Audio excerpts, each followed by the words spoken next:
want you to imagine that you apply the proposition's worldview to just your normal mortal life. The idea that you shouldn't care about any of your future generations or even other people generally in your society you live in, and that the only thing you should live for is yourself. I don't think that you'd be particularly fulfilled in your mortal life if you did that. I don't think you'd be particularly happy, and I don't think you'd really benefit anyone else around you. Because just because you now live forever doesn't mean that your obligation to other people, your care for other people, your emotions towards other people suddenly go away. They even pointed this out in the speech. They said that, yeah, you maintain your emotions if you're immortal 100%. Those emotions exist in regards to other people are going to care about, other people you're going to meet, and ultimately believe is that you should use this gift of immortality to benefit them. I want to break this whole round down into just 3 clashes, because that's what it comes down to. I want to break down the idea of the choice, right? What is the counter model you're voting for if you vote opposition versus proposition? Really break down the type of person to receive this. Then I'm going to be going over the next 2 clashes, the benefits of greater society, and then also the benefit to yourself. I think we all agree those are the 3 main. That's really all we talked about. I'll take your point though. You mentioned, can you repeat that, what you said? Yeah, the three clashes are going to be the choice, and the choice. Introduction. Oh, yes. If you applied your worldview to a normal mortal life, you would be extremely fulfilling. You wouldn't care about other people. It would be extremely selfish. Well, when you talk about people, that's the point we're trying to make.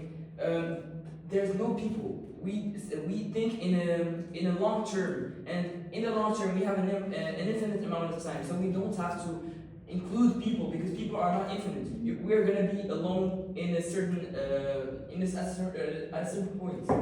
Okay, so eventually, yes, there's going to be no more people, but you're making a prediction that there'll be like sometime soon or whatever. Like that's going to be in a long time away. That's still billions of people that you could benefit their lives. And just because humanity is eventually going to end doesn't mean that none of the humans throughout those millions, not billions of years just suddenly don't matter anymore. That's ultimately the crux of this debate. Let's start with that first clash though.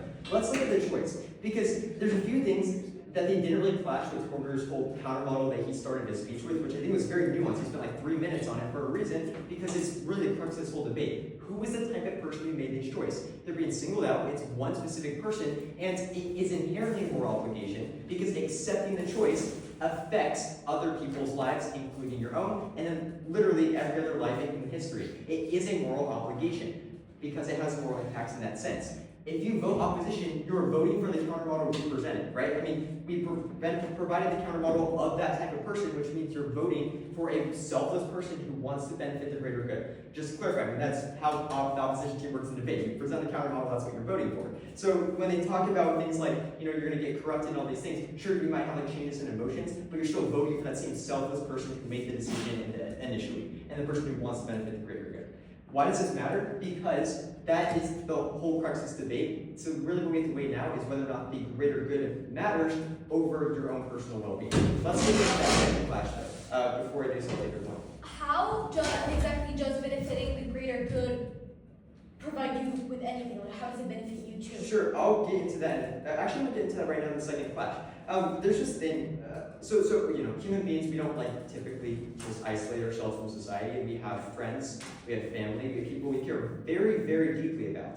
And those people don't just go away once they die. You meet new people, you care about more people. Like for example, if you're like a really elderly person, right? You have grandchildren and whatnot. You don't just like not care about your grandchildren and their future lives and what's ahead of them just because you're going to die soon. You care about their states, you care about their lives, you care about their well-being because you care about how their lives are going to turn out when they grow up. Furthermore, if we believe what they said is true in our own lives, then we just shouldn't care about future generations just because we're not going to be around for it. Why don't we just throw a bunch of plastic around and make my life easy? What if I just want to pollute and litter and make everything not biodegradable whatsoever? Because it'd probably be a lot more efficient. Maybe make some cooler items and stuff. But we don't do that because we care about future generations. We care about the longevity of our planet and of future generations as well. We literally don't apply this mindset to any other facet of life. And for some reason, they just created it solely for the purpose of you being immortal. But that's not how human beings work. They say human beings have emotions. Yes.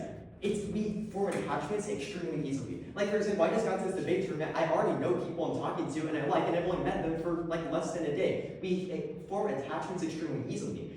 Human beings they're not just gonna end after this generation. They're gonna keep, there's gonna be more humans that we're gonna be able to meet and form connections with and form attachments to. Those people are motivating us to continue providing for the greater good because we have a stake in it. Our stake doesn't just end once our immediate family dies out. That would be silly. That would mean that, like, I don't know, like if you're an orphan or something, you would have nothing to live for because, like, your family's dead. Of course not. You have people, new people you can meet, and newer people you want to provide for. Furthermore, what are the actual tangible benefits we already mechanized in both Isaac and Tolker's speech that essentially went unrefuted? We talked about, first of all, you can essentially use yourself for medical advancements to help people, whether it be cancer, whether it be other terminal illnesses, use yourself as a test because you're not going to perish from it.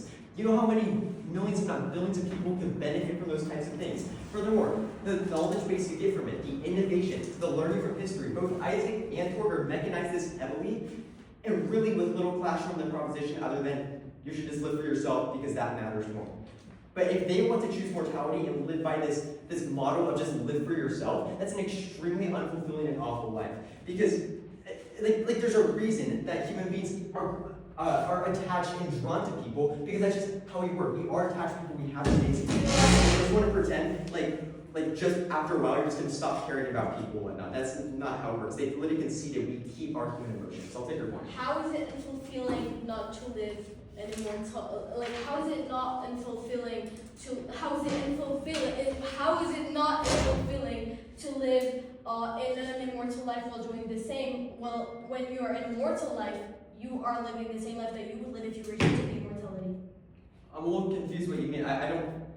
No, you don't just live for yourself and when in your mortal life. The purpose is that you do live for other people. You want to benefit and impact other people's lives because they impacted you. I actually find it really interesting. I think this is an important point that needs to be made. That they kept saying, would other people in their lives do this for you if they could? I believe absolutely that there's people who care about you just like you care about them, and that they would do the same thing in a heartbeat as well. But the fact is that in our account where we provided, this is the selfless person that wants to provide for future generations. So in the final clash, I want to talk about this though. Essentially, how it's also going to benefit yourself as well. Because for one, the fulfillment you get from providing for other people, especially people that you care about directly, whether it be friends or family, as the years go on, first of all, that you get fulfillment from that in the meantime. You're not just bored after you help a bunch of people. No, you keep being fulfilled after impacting other people's lives. But second, there's literally an infinite amount of possibilities because as new humans come along, they create new things, innovate new things, more things to do. You're never going to cycle through it all. But I really think that the last thing that kind of comes from this whole idea of just living for yourself and then you're just going to get bored eventually and then you're going to want to die. Should you just kill yourself whenever you feel bored and whenever you feel hopeless in life? Of course not, because you find new things to live for, more people to impact, more people to meet, more things to innovate. That's exactly what immortality brings. It brings a new opportunity to fulfill yourself as well as impact society. That's why we graduate programs.